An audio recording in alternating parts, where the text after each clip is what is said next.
오늘 본 말씀을 보면 갈릴리 사역을 마치시고 이스라엘의 수도인 예루살렘으로 올라가시는 예수님을 볼 수 있습니다. 지금 예수님은 분명하고 확실하게 자신이 하실 일을 제자들에게 설명해 주고 계십니다.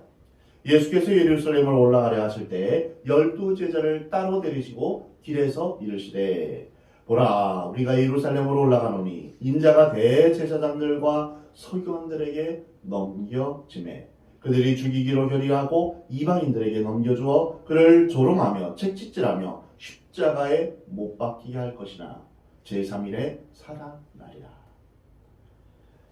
예수님은 제자들에게 예루살렘에 가는 목적을 세 가지로 분명하게 말씀하셨습니다.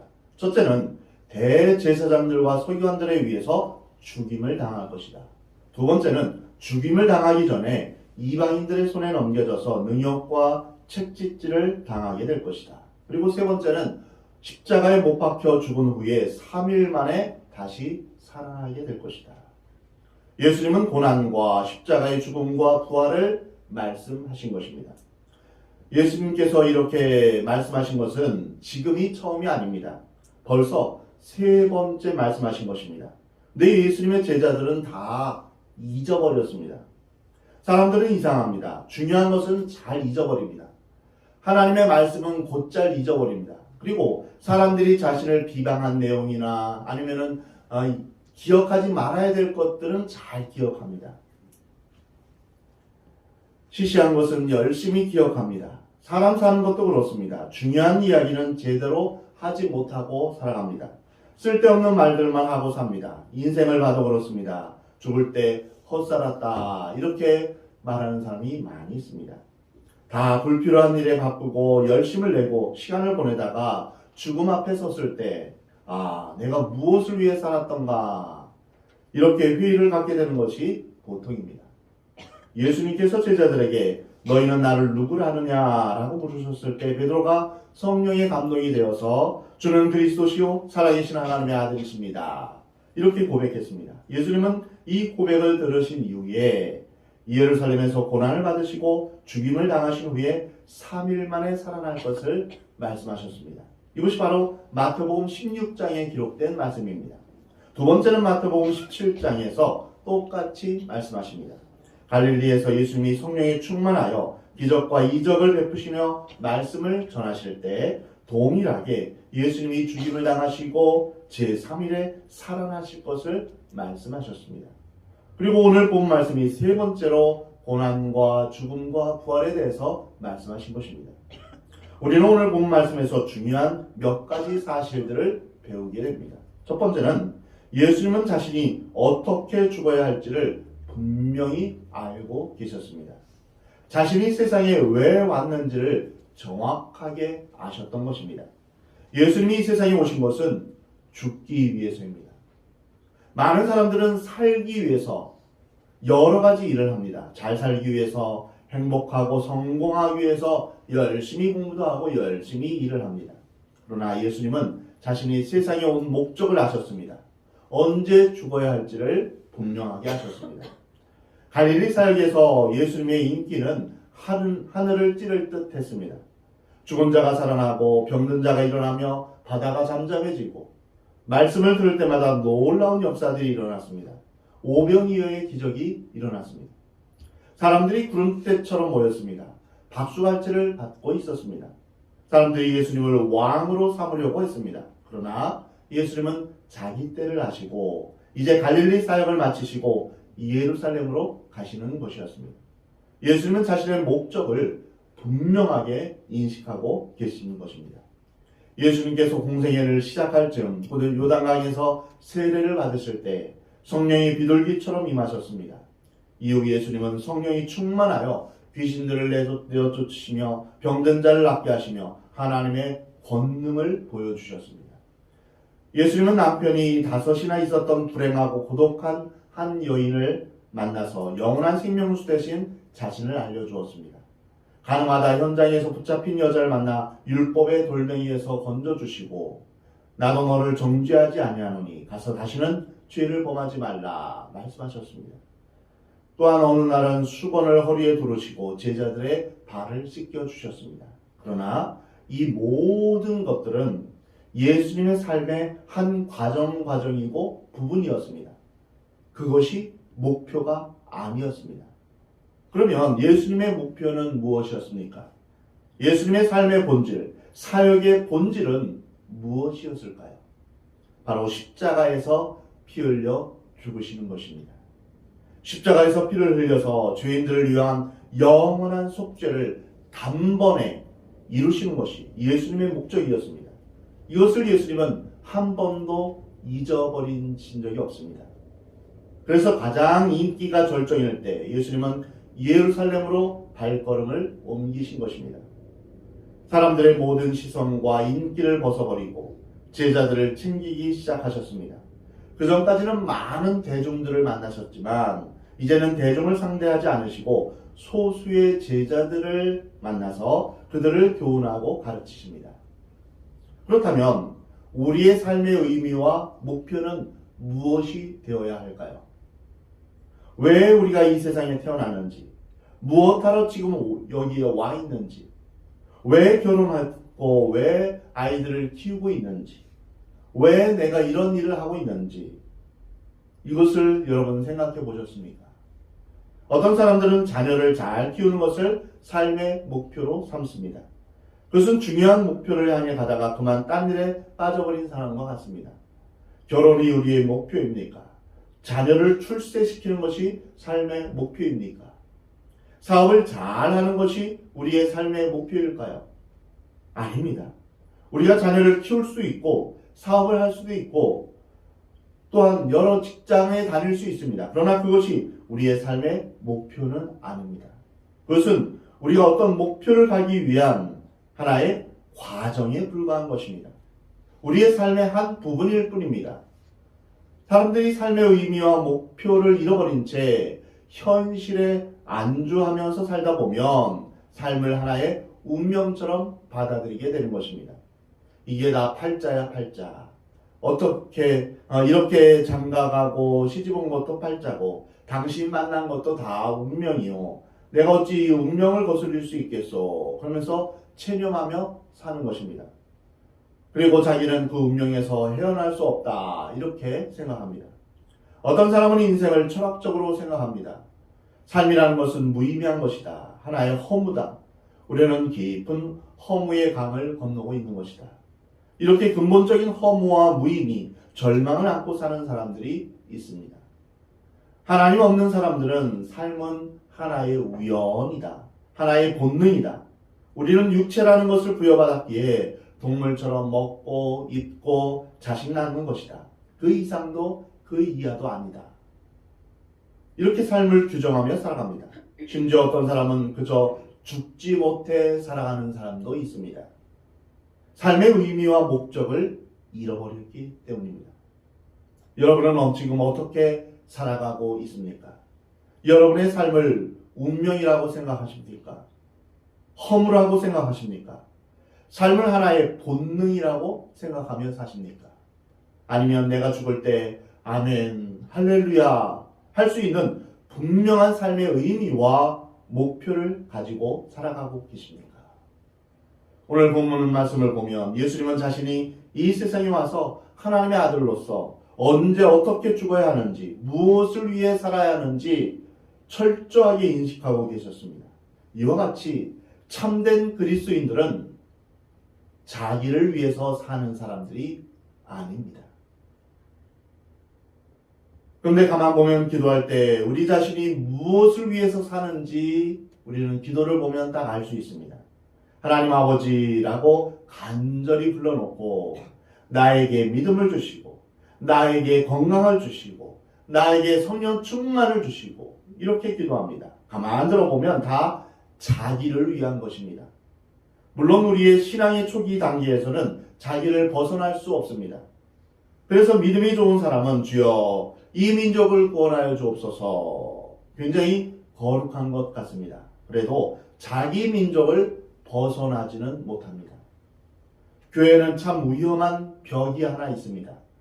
자기 교회라는 벽, 즉 우리 교회만 복달라는 그런 것을 탈피하지 못하는 것입니다. 예수님의 교회라는 생각을 하지 못합니다. 또한 이웃 교회를 생각하지 못합니다. 병든 교회들을 생각하지 못합니다. 기도를 해도 자기 민족에 국한됩니다. 나와 상관없는 민족을 위해서, 나와 상관없는 백성들을 위해서 하나님의 눈으로, 하나님의 시각으로 기도하는 사람을 찾아보기 어렵습니다. 어떤 사람은 이렇게 말합니다.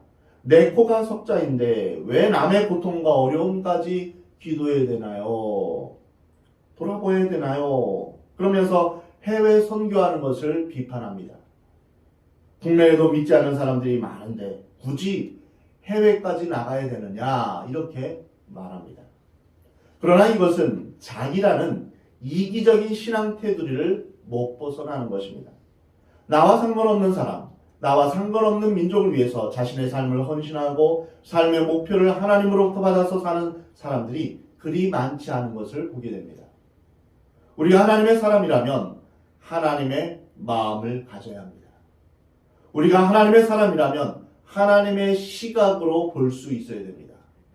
그래서 나의 이기적인 삶의 의미와 삶의 목표를 정하는 것이 아니라 주님께서 저를 통한 하나님의 삶의 의미와 목적이 무엇인지 저를 통해서 알게 해주십시오. 우리는 주님 앞에 마땅히 이렇게 기도해야 될 것입니다. 하나님이 가지신 관심을 우리가 똑같이 갖는 것입니다. 우리가 하나님을 사랑한다면 너희는 마음을 다하고 힘을 다하고 뜻을 다하여 주 너의 하나님을 사랑하라. 우리가 하나님을 사랑한다면 하나님이 원하시는 것이 무엇인지 우리도 같이 관심을 가져야 하는 것입니다. 하나님이 싫어하시는 것을 우리도 같이 싫어하는 것입니다. 이것이 마땅히 하나님을 사랑하는 자의 삶의 자세입니다. 또한 이것은 성령 충만할 때 가능합니다. 하나님의 영 외에는 하나님의 마음을 알 수 없기 때문입니다. 그래서 우리는 늘 성령 충만함으로 우리가 하나님의 마음, 하나님의 시각을 갖고 하나님이 주신 삶의 목표를 가지고 살아가야 할 것입니다. 사도 바울이 바로 이러한 하나님의 마음을 품은 사람이었습니다. 그는 유대인이었지만 이방인을 위해 택한 그릇으로 부름을 받았습니다. 동족인 유대인들에게 미움을 받으면서 그는 복음을 전할 수 있는 데까지 전했습니다. 이방인들에게 주의 복음을 전했습니다. 그것을 위해서 평생 살았습니다. 로마서에서 사도 바울은 이렇게 말합니다. 우리 중에 누구든지 자기를 위하여 사는 자가 없고 자기를 위하여 죽는 자도 없도다. 우리가 살아도 주를 위하여 살고 죽어도 주를 위하여 죽나니 그러므로 사나 죽으나 우리가 주의 것이로다. 여러분의 고백이 이러한 고백이 되길 주의 이름으로 축원합니다. 주여, 주를 위하여 내 삶이 결정되기 원합니다. 주님이 나의 삶의 전부입니다. 이것이 마땅한 주님을 믿고 주님을 따르는 자의 삶의 고백입니다. 말로는 주여 주여 하면서 내가 왕이 되어서 내가 원하는 대로 삶을 살아간다면 마지막 날에 예수님께서 내가 너를 도무지 알지 못한다. 이렇게 말씀하십니다. 우리가 예수님을 주님이라고 고백한다면 주님이라는 것은 나의 왕이라는 것입니다. 나의 통치권자라는 것입니다. 내 뜻대로, 내 마음대로, 내가 원하는 대로 삶을 사는 것이 아니라는 것입니다. 생각해 보십시오. 천국에 가서 내 마음대로, 내 뜻대로, 자기가 하고 싶은 대로 돌아다니는 그러한 사람을 볼 수 있습니까? 아닙니다. 천국은 하나님이 다스리시는 나라입니다. 하나님이 왕이 되는 나라입니다. 하나님의 뜻대로 살아가는 사람만이 천국에서 살 수 있습니다. 그러므로 우리는 이 땅에서 천국을 경험하며 훈련하며 살아가는 것입니다. 갈라디아서에서 내가 그리스도와 함께 십자가에 못 박혔나니 그런즉 이제는 내가 사는 것이 아니요 오직 내 안에 그리스도께서 사시는 것이라. 이제 내가 육체 가운데 사는 것은 나를 사랑하사 나를 위하여 자기 자신을 버리신 하나님의 아들을 믿는 믿음 안에서 사는 것이라. 내가 예수님을 믿는다는 것은 나는 죽었습니다. 내 안에 예수님이 사는 것입니다. 이러한 신앙의 고백이 우리 안에 있는 것입니다. 우리의 삶도 이렇게 분명히 정리해야 됩니다. 예수 그리스도 안에서 우리는 새 생명을 얻은 것입니다. 우리의 옛 자아는 죽었습니다. 그리고 내 안에서 살아계신 예수 그리스도로 말미암아 우리는 새 생명을 얻은 것입니다. 썩어질 구습을 따르는 옛 사람을 가지고 우리는 천국에 갈 사람이 아무도 없습니다. 그 거룩하신 하나님 앞에서 감히 우리의 더러운 죄의 옷을 입고 설 수 있는 사람은 아무도 없습니다.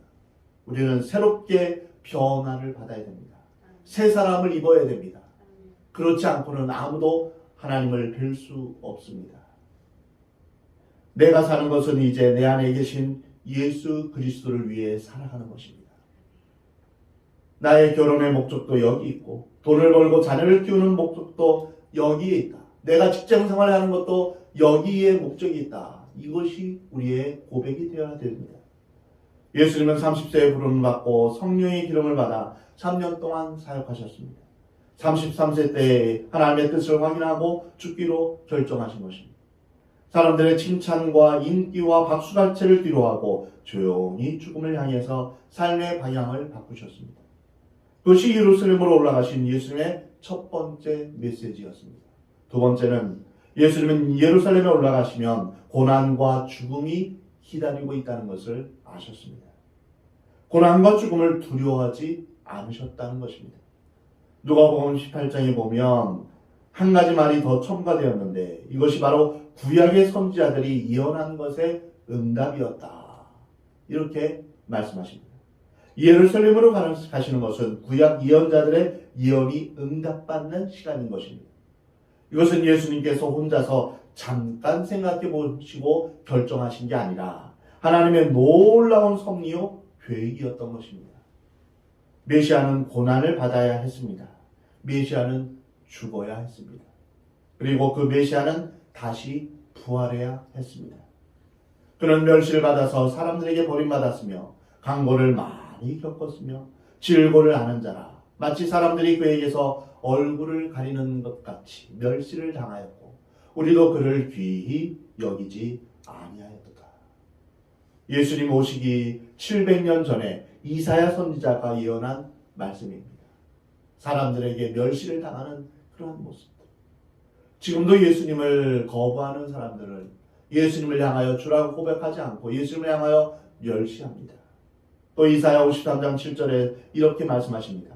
그가 곤욕을 당하여 괴로울 때 또 그의 입을 열지 아니하였으며 마치 도수장으로 끌려가는 어린 양과 털 깎는 자 앞에서 잠잠한 양같이 그의 입을 열지 아니하였도다. 이것은 고난당하는 예수 그리스도의 모습이 예언자를 통해서 그려진 것입니다. 예수님이 예루살렘으로 올라가시면서 첫 번째로 겪으셔야 했던 것은 고난입니다. 18절을 보면 예수님은 대제사장과 서기관들에 의해서 죽임을 당하도록 되어 있다. 이렇게 말씀하십니다. 그리고 예수님의 죽음 이전에 능욕을 당하고 채찍질을 당한다고 말씀하셨습니다. 실제로 예수님이 예루살렘으로 가셨을 때 예수님이 체포당하시고 십자가를 지시는 상황에서 어떤 일들이 벌어졌을까요? 사람들은 예수님께 가시로 만든 관을 머리에 씌웠습니다. 내가 유대인의 왕이냐? 이 면류관을 써라. 그 얼굴은 가시에 찢겨졌고 피가 나기 시작했습니다. 예수님은 십자가를 지시기 직전에 못과 납이 달린 가죽 채찍으로 수없이 맞으면서 그 살갗이 다 찢겨나가고 살점이 드러나며 온몸은 상처와 멍으로 얼룩졌습니다. 말할 수 없는 고문을 당하신 것입니다. 그뿐입니까? 사람들은 예수님의 얼굴에 침을 뱉었다고 말합니다. 침을 뱉을 뿐 아니라 온갖 조롱의 말로서 예수님을 모욕했습니다. 그가 찔림은 우리의 허물 때문이요 그가 상함은 우리의 죄악 때문이라. 그가 징계를 받음으로 우리는 평화를 누리고 그가 채찍에 맞음으로 우리는 나음을 받았도다. 예수님이 찔리고 상하신 것은 바로 우리의 허물과 죄악 때문임을 말씀하고 있습니다. 내가 받을 그런 고난인데 예수님이 대신 받으신 것입니다. 예수님은 고난받는 메시아이셨습니다. 예수님은 인간이셨습니다. 하나님이시며 인간이셨습니다. 그러므로 우리와 똑같이 아프시고 똑같이 외롭고 똑같이 고독하셨습니다. 그러나 예수님은 고난 속으로 뚜벅뚜벅 걸어 들어가셨습니다. 사랑하는 성도 여러분, 고난은 그리스도인들의 표지입니다. 우리가 진정한 그리스도인들이라면 그리스도를 위해서 고난과 핍박을 받게 되어 있습니다. 이것은 필연적인 것입니다. 우리가 예수님을 따른다면 세상 사람들로부터 조롱을 받게 되어 있습니다. 뭐하러 교회 다녀? 교회 다녀서 뭐하게? 교회에서 떡을 줘, 뭐를 줘? 하면서 조롱합니다. 그리고 이슬람권이나 공산권에서는 목숨을 잃기도 합니다. 핍박을 받는 시대뿐 아니라 오늘날의 한국과 같은 상황에서도 우리가 정말 그리스도인이라면 예수님의 이름으로 고난을 받게 되어 있습니다.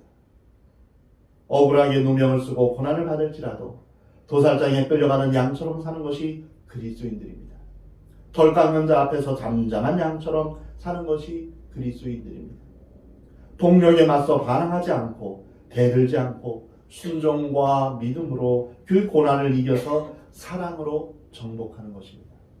사랑하는 성도 여러분, 고난을 억울하게 생각하지 마시기 바랍니다. 억울하게 누명 쓰는 것을 분하게 생각하지 마시기 바랍니다. 고난은 여러분이 그리스도인이라는 하나님의 반증입니다. 얼마나 영광스러운 것입니까? 내가 그리스도를 위해서 받는 고난은 하나님께서 우리에게 주시는 영원한 상급과 비교할 수 없습니다. 예수님이 예루살렘에 올라가서 두 번째로 당하실 일은 바로 죽음입니다.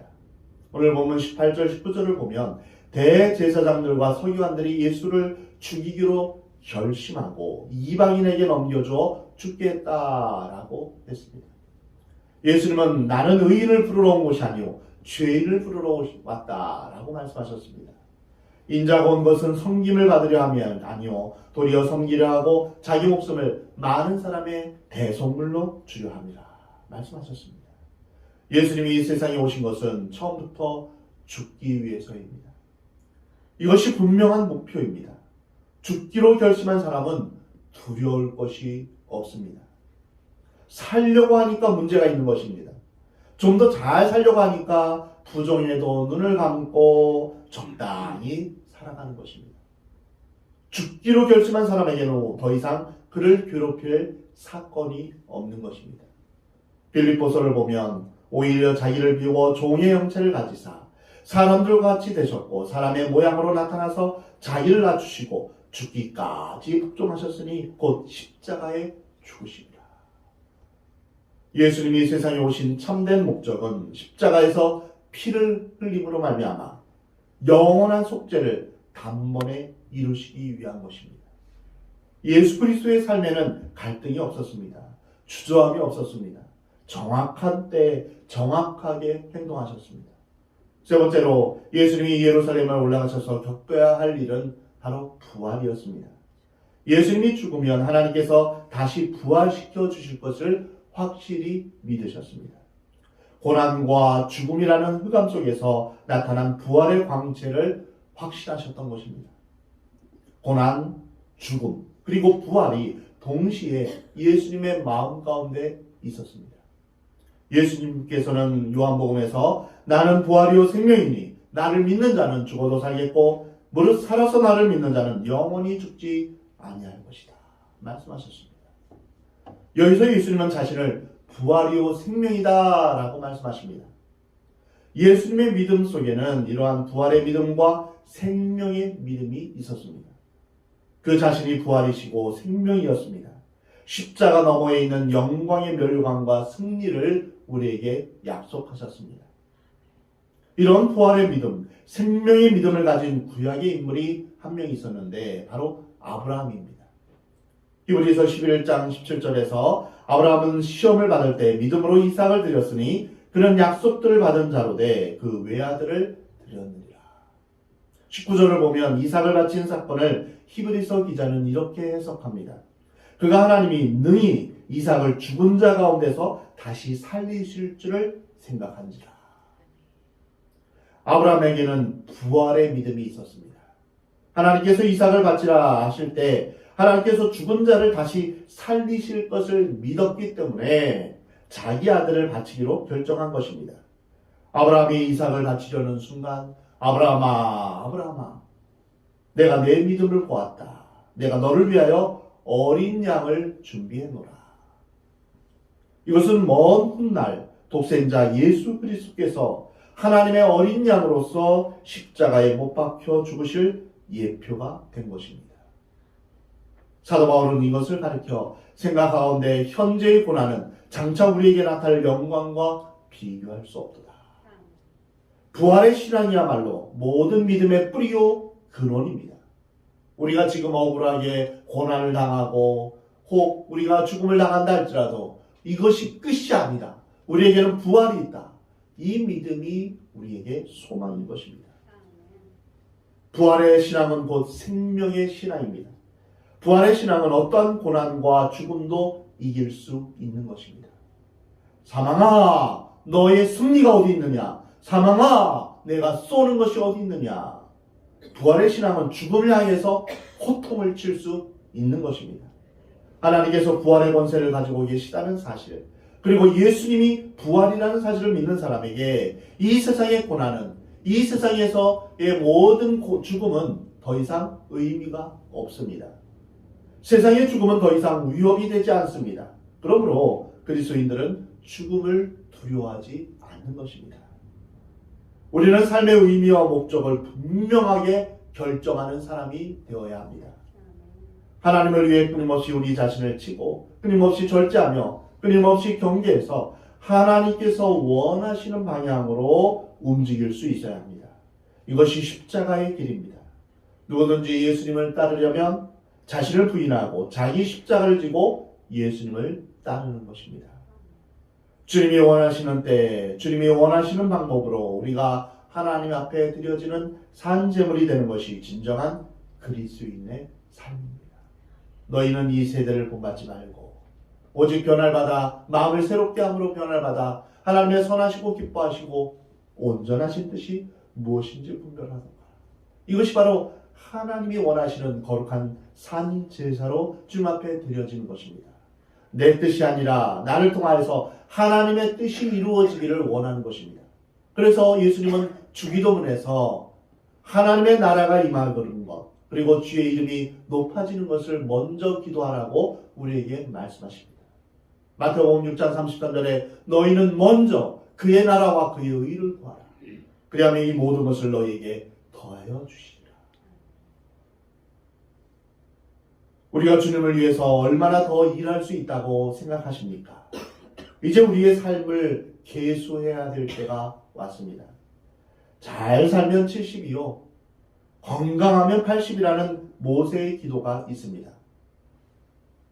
지나간 세월을 보면 참 빠르다 이런 생각이 듭니다. 일할 시간이 그렇게 많지 않습니다. 주님이 우리를 부르실 날이 그렇게 멀지 않았음을 우리는 알 수 있습니다. 또한 주님이 오실 날이 멀지 않았음을 우리는 시대를 보며 알 수 있게 됩니다.